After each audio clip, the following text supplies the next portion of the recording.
제가 하루 평균 5분 정도의 환자분들께 스케일링을 해드리고 있는데 보통 절반 이상의 환자분들께서 양치가 꼼꼼히 잘 안 되고 계세요. 그래서 매번 끝나고 꼼꼼히 양치를 해달라고 말씀을 드리는데 치과에서 말하는 꼼꼼히 양치하라는 말은 단순히 강하게 문지르라는 게 아니고 오히려 강하게 문지르게 되면 치아랑 잇몸에 손상이 갈 수 있기 때문에 주변에서 쉽게 찾을 수 있는 구강용품을 이용해서 양치 방법을 알려드리도록 할게요. 많은 분들이 치실과 칫솔 둘 중에 어떤 걸 먼저 사용을 하는 게 더 좋은지 많이 궁금해 하시던데 솔직히 그렇게 큰 차이는 없어요. 그래도 치실을 먼저 사용한 다음에 칫솔질을 하시는 게 더 효과적입니다. 우선 어깨 넓이로 자르시면 되고요. 한쪽 손에 조금 감아요. 그리고 남은 부분을 많이 감습니다. 감게 되면 이 정도 짧게 남는데 치아 사이에 살살 톱질하듯이 밀어 넣으면 되세요. 너무 세게 넣게 되면 잇몸에 상처가 날 수 있기 때문에 살살 밀어 넣어주시면 되시고 넣은 상태에서 치실을 C자로 구부린 다음에 한쪽 면을 톱질하듯이 살살 쓸어 올려주시고 요만큼이 이제 사용했기 때문에 오염이 됐잖아요. 그럼 짧은 부분을 한번 감아주시고 긴 부분을 푸시면 깨끗한 부분이 다시 생겨요. 이 부분으로 다시 똑같이 살살 넣어주시고 또 C자로 구부려서 반대쪽으로 쓸어 올려주시면 됩니다. 다음으로 칫솔 사용법에 대해서 말씀드릴 건데 칫솔은 처음에 고르는 게 더 중요해요. 강한 칫솔모가 있고 부드러운 칫솔모가 있는데 본인의 잇몸에 맞춰서 사용하시는 게 좋고 손목에 스냅을 이용해서 양치하시는 게 더 좋습니다. 양치를 하실 때 어느 쪽에서 어느 쪽으로 양치를 할 건지 몸에 습관을 들여놓으시면 무의식적으로도 어느 쪽이 양치가 안 됐는지를 알 수가 있어요. 저 같은 경우엔 오른쪽 위에서부터 왼쪽 위, 왼쪽 아래, 오른쪽 아래 이 순서로 진행을 하고요.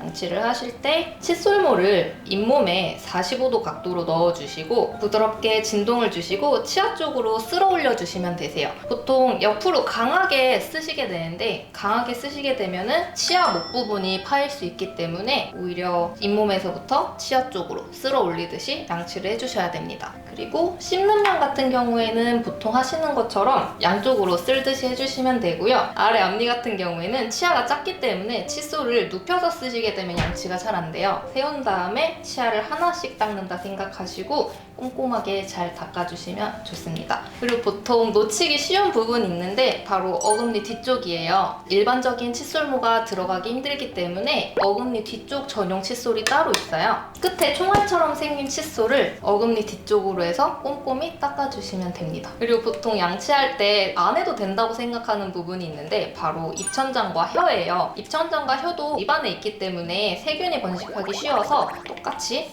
잘 닦아주셔야 입냄새 예방에 매우 효과적입니다. 이제 치아를 잘 닦았으면 헹구셔야 되는데 보통 무의식적으로 헹구게 되면 4회에서 5회 정도만 헹구고 끝난다고 해요. 그렇게 되면 입안에 치약들이 남아있기 때문에 입냄새가 발생할 수 있어서 의식적으로라도 10회 정도 헹궈주시는 게 좋습니다. 칫솔과 치실만으로도 충분히 치아를 관리할 수 있지만 치간 칫솔을 추가로 더 사용해주시면 굉장히 좋아요. 치간 칫솔 같은 경우에는 뚜껑을 뒤에 꼽아서 길이를 늘려주신 다음에 보통 이 쇠 부분을 구부리는데 그렇게 되면 끊어질 수가 있어서 플라스틱 부분을 구부려 주셔서 쓰시는 게 좋아요. 각도에 맞춰서 구부리시고 치아와 치아 사이에 잘 넣으시면 되는데 너무 세게 넣으시거나 각도를 잘못하시게 되면 잇몸을 찔러서 오히려 상처가 날 수 있으니까 부드럽게 조심히 잘 사용해 주시는 게 좋습니다. 추가적으로 임플란트를 하시거나 교정 중이신 분들 같은 경우엔 제가 앞서 말씀드린 구강용품을 사용하기 어려운 케이스가 있을 수 있어요. 그런 경우에는 구강세정기를 같이 사용하시는 게 좋은데 구강세정기는 물을 이용해서 치아와 치아 사이에 낀 음식물과 프라그를 제거를 하는 구강관리용품이에요. 물로 하다 보니까 자연스럽게 사용하는 과정에서 잇몸에 마사지도 되기 때문에 잇몸의 혈액순환을 도와줘서 잇몸 건강에도 매우 좋습니다. 마지막으로 혀 클리너도 같이 쓰시는 게 좋은데 제가 앞서 혀 닦는 거를 말씀드렸잖아요. 칫솔만으로는 혀가 잘 닦이지 않을 때가 있어요. 그럴 때 혀 클리너가 있는데 이걸 이용해서 메롱하시고 닦아주시면 백태가 효과적으로 제거돼서 입냄새에 매우 효과적입니다. 구강 건강을 잘 유지하기 위해서는 제가 앞서 말씀드린 구강 건강 용품들을 적절하게 잘 사용하시는 것도 물론 중요하지만 치과에 정기적으로 오셔서 정기검진을 받으시는 것도 매우 중요해요. 평소에는 물을 많이 드셔서 입안을 촉촉하게 유지를 하시는 게 구강 건강 관리에 매우 좋습니다.